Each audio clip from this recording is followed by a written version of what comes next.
साथ में इस वक्त रहेंगे राज्य मंत्री राकेश गर्ग जी और जिला पंचायत अध्यक्ष मंजू भदौरिया जी। प्लीज दोनों मंच पर आइएगा।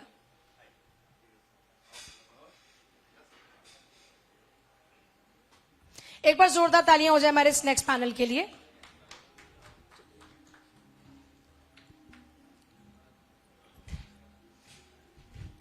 सर, क्योंकि आज का मंच, पहले तो एक बार स्वागत है आप दोनों का, जोरदार तालियों के साथ में मैं चाहूंगी कि सब लोग स्वागत करें। अब क्योंकि मंच है भारत निर्माण का, तो मैं चाहूंगी कि उस भारत निर्माण के लिए आप लोगों का प्लान क्या है, किस तरीके से आप लोग उस पर काम कर रहे हैं और अचीवमेंट्स क्या हैं, वो हमारे दर्शकों को आप बताएं। माइक सर उधर होगा है।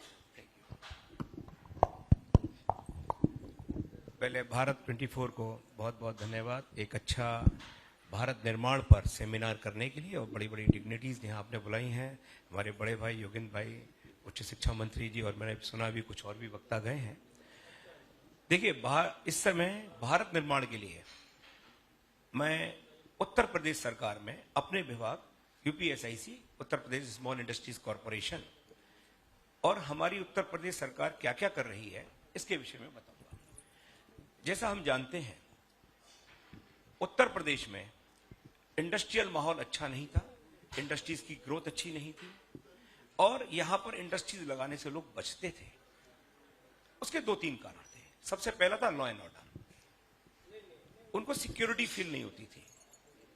एक्सप्लॉटेशन ऑफ द इंडस्ट्रियलिस्ट, एक ये भी रीजन था, और साथ साथ यहां की स्कीम्स अच्छी नहीं थी। उनको जल्दी इंडस्ट्रीज लगाने में कंफर्ट महसूस हो, हर्डल्स ना हो, गवर्नमेंट कोऑपरेट करे, और यहां का उनको लगे कि हमें हर चीज इजी एक्सेस है। ये उत्तर प्रदेश सरकार ने प्रारंभ किया और हम इसका रिजल्ट भी देख रहे हैं।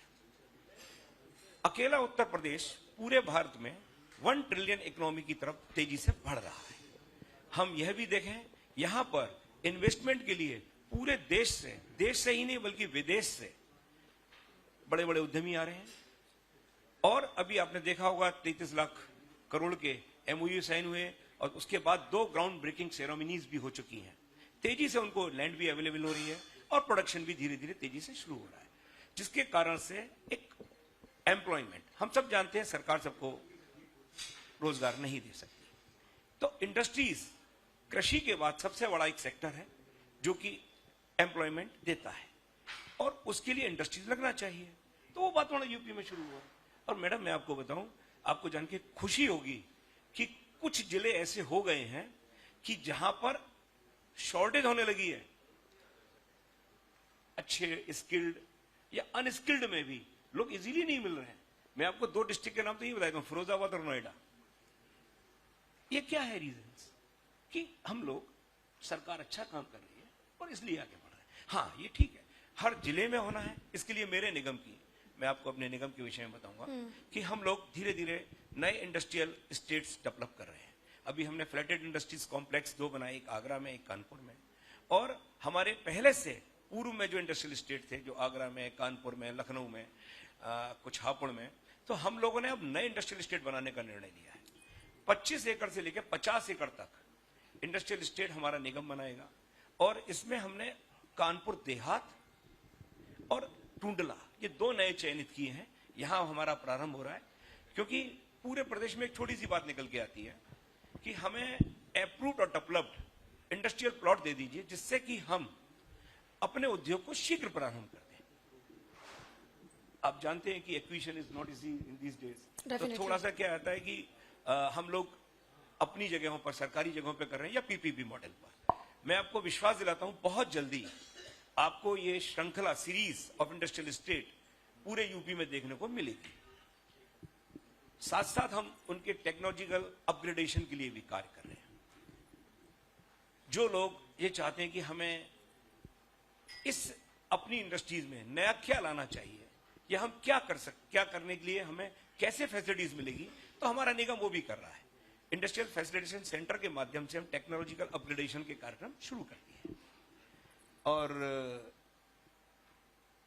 बाकी केंद्र सरकार ने, हमारे माननीय प्रधानमंत्री जी और ने इतना बड़ा काम जीएसटी में किया है, इतना सरलीकरण किया है कि खुद स्वेच्छा से आप देखिए लोग देने लगे, और आज जीएसटी बढ़ रहा है। उसकी इस समय 1,70,75,000 करोड़ पर मंथ तक पहुंच गया, इट मींस दोनों चीजें बढ़ रही हैं। लोग अब बड़ा फेयर भी जैसे बढ़ा है और साथ साथ इंडस्ट्रियलाइजेशन भी बढ़ा है, बिजनेस बढ़ा है, ग्रोथ बढ़ी है। तो ये सब चीजें हमारे को लगता है कि भारत को और आगे ले जाएगी। अच्छा मंजू जी, क्योंकि आप खुद एक महिला हैं, तो मैं महिलाओं की राजनीति में स्थिति पर आपसे बात करना चाहूंगी कि आज महिलाएं राजनीति में कहां पर पहुंच पाई हैं, और बीइंग अ महिला अगर मैं आपसे पूछूं तो किस तरह का स्ट्रगल आपका रहा अभी तक? एक्चुअली सबसे पहले तो मैं भारत 24 की पूरी फैमिली को दिल की गहराइयों से आभार व्यक्त करती हूं और धन्यवाद देती हूं कि आप सबने हम सबको आज एक प्लेटफॉर्म प्रोवाइड कराया है, जिससे हम लोगों ने अपने अनुभव साझा करने के लिए यहाँ पर मौजूद हो सके हैं। और साथ ही साथ माननीय मंत्री जी का और माननीय राकेश जी का सबका अनुभव सुनने को भी मिला है। इसके लिए मैं बहुत बहुत आभार धन्यवाद देती हूँ।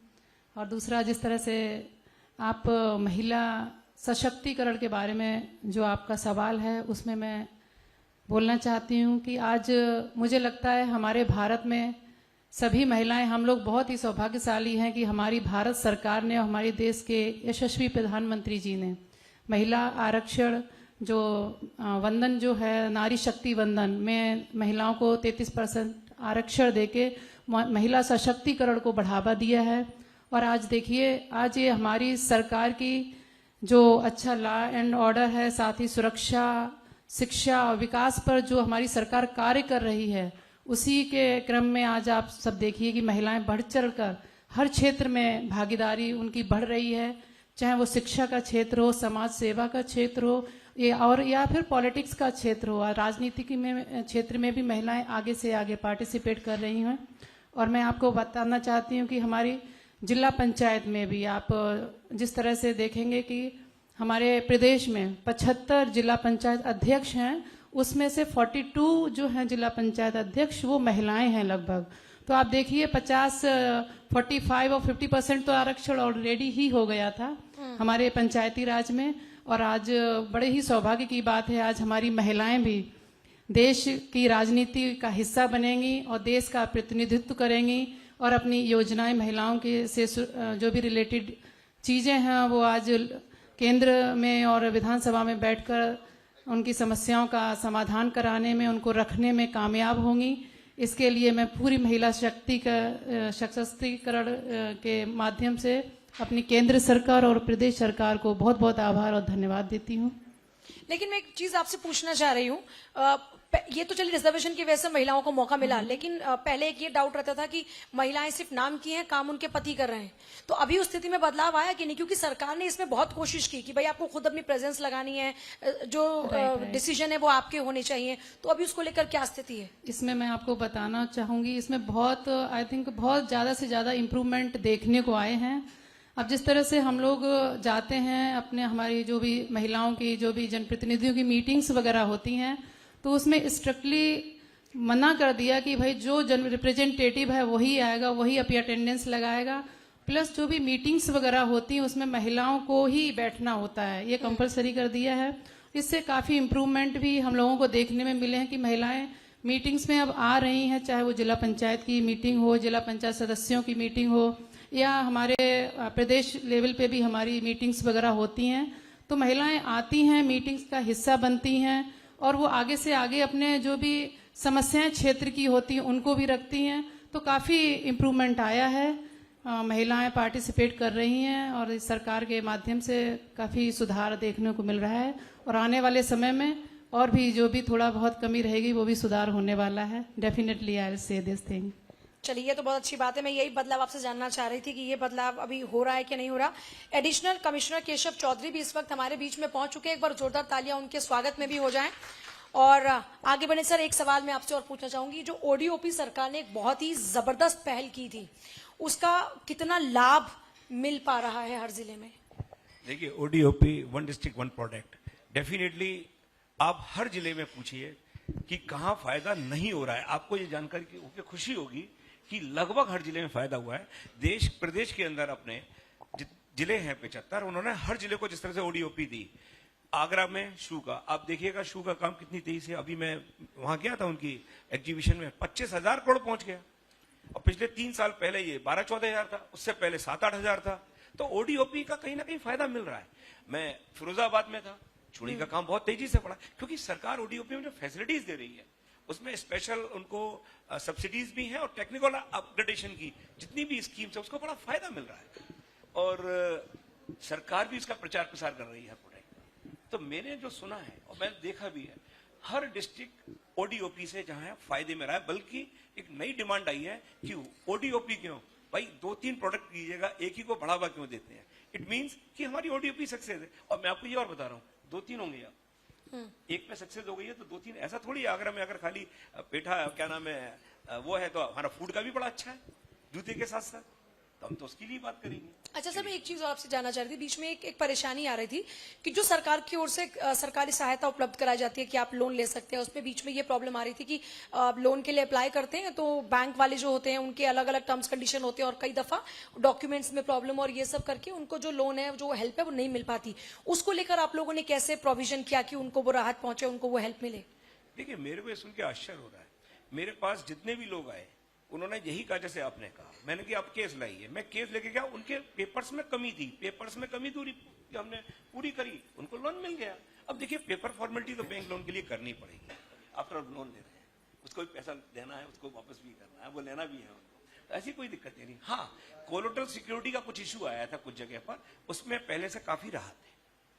मतलब आप ये कह रहे हैं कि अब इस तरह की, अब मैं लोगों से, क्योंकि जब मैंने पिछली बार बात की थी ना तो लोगों ने मुझे ये कहा कि बोलने की बातें हैं, क्योंकि मैंने उन्होंने कहा कि भाई सरकार तो इतनी अच्छी आपके लिए पॉलिसी लेकर आई है, आपके लिए इतनी सारी ऑप्शंस अवेलेबल हैं, तो उन्होंने मुझे ये बातें बताई, तो मुझे लगा कि मौका मिला तो आप लोगों के साथ में इसको शेयर अब करूं। वो दिक्कत नहीं है, यूं अगर कुछ में दिक्कत है तो वो बताएं, लेकिन जहां तक मेरे पास जो इन्फॉर्मेशन है, जो भी प्रॉपर फॉर्मेलिटीज को पूरा कर रहे हैं और एलिजिबिलिटी पूरी है तो उनको मिल रहा है। अच्छा, एक और चीज, क्योंकि पिछले कुछ दिनों में पॉल्यूशन एक बड़ी समस्या बनकर उभरी हाँ, है, तो अब क्योंकि एक तरफ हम प्रमोट कर रहे हैं कि हमारे जो प्रोडक्ट्स हैं वो आगे बढ़े, अब फैक्ट्रीज लगेंगी, मैन्युफैक्चरिंग होगी तो पॉल्यूशन भी होगा, तो क्या सरकार उस दिशा में भी आगे बढ़े? क्योंकि हम भारत निर्माण की बात करें और हेल्थी नहीं होगी तो हम ऐसे निर्माण का भी क्या करेंगे? आज मैं इस मंच से बहुत इंपॉर्टेंट बात आप सबसे कह रहा हूं और मेरी बात को ध्यान से सुनिए। ये जो ब्लेम ये लगाया जाता है कि पॉल्यूशन सिर्फ इंडस्ट्रीज की वजह से है, ये बिल्कुल गलत है। आप आंकड़ों को देख लीजिएगा, नीरी के हों, गवर्नमेंट ऑफ इंडिया के हों, 67% पॉल्यूशन में जो शेयर है वह रोड्स का है और रोड ट्रैफिक्स का है। इंडस्ट्रियल पॉल्यूशन 2 से 4% पर रह गया है। मैं पूरी जिम्मेदारी के साथ कह रहा हूं। अदर पॉल्यूशन बहुत सारे रीजन से, मैं उसमें नहीं जाऊंगा। आगरा में भी ये टीटीजेड की दिक्कत थी। आदरणीय मंत्री जी का भी मैं ध्यान आकर्षित करना चाहूंगा। योगिन भाई साहब, योगिन जी भाई साहब, मैं आपका एक ध्यान आकर्षित करना चाहूंगा। जो टीटीजेड की जो समस्या आगरा में है, और बार बार ये कहा जाता है कि ये पॉल्यूशन जो है उद्योगों से है। 96 के ऑर्डर के बाद आगरा में पॉल्यूशन की कोई भी इंडस्ट्रीज न चल रही है ना नई लगी है, नंबर 1। अभी कोरोना काल में क्या हुआ भाई साहब, सारी चीजें लॉकडाउन कर दी गई, एक्सेप्ट इंडस्ट्रीज को अलाउ किया गया, क्योंकि इंडस्ट्रियल अगर प्रोडक्शन नहीं होगा तो लेबर की भी प्रॉब्लम थी और सामानों की रिक्वायरमेंट पूरी कैसे होगी, उसको तो फुलफिल करना होगा। और आप सब जानते हैं, 0 लगभग पॉल्यूशन था। यहां से ताजमहल घरों से छत से साफ दिख रहा था, सहारनपुर से हिमालय दिख रहा था। अब याद कीजिएगा कोविड काल का, दैट्स प्रूफ कि इंडस्ट्रीज की वजह से पॉल्यूशन नहीं होता है। मैं बड़ी जिम्मेदारी के साथ कह रहा हूं, बहुत कम शेयर है। मैं ये कहूं कि नहीं 2-4%, यूं तो आदमी भी ऑक्सीजन लेके कार्बन डाइऑक्साइड निकालता है 1। अतः पॉल्यूशन के लिए इंडस्ट्रीज को आप बिल्कुल ब्लेम न करें और करना भी बंद करें। जो वास्तविक कारण है उस पर जाइए, आपको समाधान भी वहीं मिलेगा जहां से वास्तव में इस समय समस्या है। दूसरी बात, अभी जितनी भी इंडस्ट्रीज लग रही हैं, जेड आया है, Z policy, zero emission discharge policy जो आई है, उसके तहत भी बहुत इंप्रूवमेंट हो रहा है। इंडस्ट्रीज वाले खुद अवेयर हैं, अपनी आगे आने वाली पीढ़ी को एक अच्छा एटमॉस्फेयर दें। इंडस्ट्रीज में भी उनके वर्कर्स काम करते हैं, वो खुद भी बैठते हैं, वो नहीं चाहेंगे कि इंडस्ट्रीज का माहौल खराब। इतने अच्छे अच्छे इक्विपमेंट्स आ गए हैं कि काफी कुछ कंट्रोल हो रहा है। मेन पॉल्यूशन का जो रीजन है that is SPM 2.5 and SPM 10, suspended particular metal.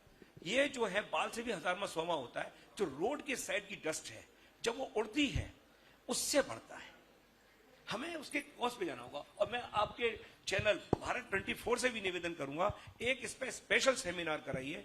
Pollution का वास्तविक कारण क्या। This is not a Agra problem, not a UP problem, this is a whole India, whole world problem. तो पब्लिक को अवेयर होना चाहिए कि what is the actual reason for pollution और what we have to do. जी ma'am आपके पास आऊंगी, एक आखिरी सवाल मेरा आपसे रहेगा।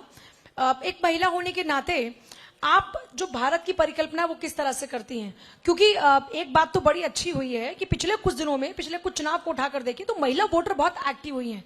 मतलब इतना पुरुष अपने घर से बाहर नहीं निकलते। और दूसरी बड़ी बात जो मैंने नोटिस की वो ये कि पहले पुरुष कहा करते थे कि इनको वोट देना है, महिला उनको वोट देती थी, लेकिन आज वो एक बड़ा चेंज है कि महिलाओं को पता है कि किस सरकार ने या किस पार्टी ने हमको क्या वादा किया, हमको हमारे लिए क्या अच्छा है, हम उस बिहाफ पर जाके वोट करेंगे। देखिए, आप उठाकर देखेंगे तो इन 10 वर्षों में महिलाएं जो जागरूक हुई हैं, महिलाओं को शिक्षा के क्षेत्र में आगे बढ़ने का जो एक मौका मिला है, महिलाओं को अपनी समस्याओं को रखने, अपनी समस्याओं को समाधान करने की एक अपॉर्चुनिटी मिली है। तो इसके बल पर आज ये सरकार का ही योगदान है कि महिलाओं को पूरी तरह से सुरक्षा है कि आप कहीं पे भी जा सकते हैं, पूरी तरह से फ्रीडम है कि आपको कोई समस्या है तो आप अपने ग्राम पंचायत स्तर पर, ब्लॉक पे या अपने जिले पर जाके अपनी समस्या को रख सकते हैं। तो इस तरह से महिलाओं को पूरी तरह से फ्रीडम है। और कहते हैं कि महिलाओं की आधी भारत की जो आबादी है वो महिलाएं हैं, और जब महिलाएं अपने राइट्स के लिए अवेयर होंगी, अपनी एजुकेशन पर ध्यान देंगी और एजुकेशन पूरा उनको मिलेगी, तो मुझे लगता है जो भारत का, हमारे यशस्वी प्रधानमंत्री जी का जो सपना है कि 2047 तक भारत को एक विकसित राष्ट्र बनाना है, तो मुझे लगता है ये जो महिला वर्ग का जो ये महिलाएं हैं, इनकी महत्वपूर्ण योगदान होगा और वो लक्ष्य प्राप्त करने में हम लोग बड़ा ही इजीली उस लक्ष्य को प्राप्त कर लेंगे अगर हमारी महिलाओं का, हमारे देश की आधी आबादी महिलाओं का योगदान रहेगा। तो इस तरह से आपने पहले भी देखा, प्राचीन काल से ही महिलाओं का ही योगदान हमेशा रहा है।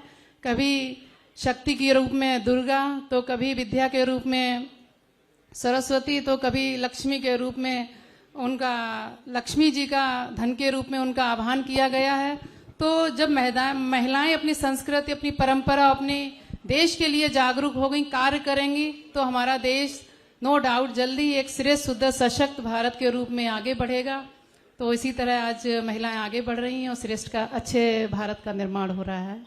बहुत शुक्रिया आप दोनों का हमारे साथ इस सार्थक चर्चा के लिए, क्योंकि महिलाओं का रोल बड़ा इंपॉर्टेंट है। जैसे एक महिला कई पीढ़ियों को संवारती है अगर पढ़ी लिखी हो, वैसे ही देश को भी संवारती है। तो महिलाओं का पढ़ा लिखा होना और उनका इंडिपेंडेंट होना ये बड़ा इंपॉर्टेंट है।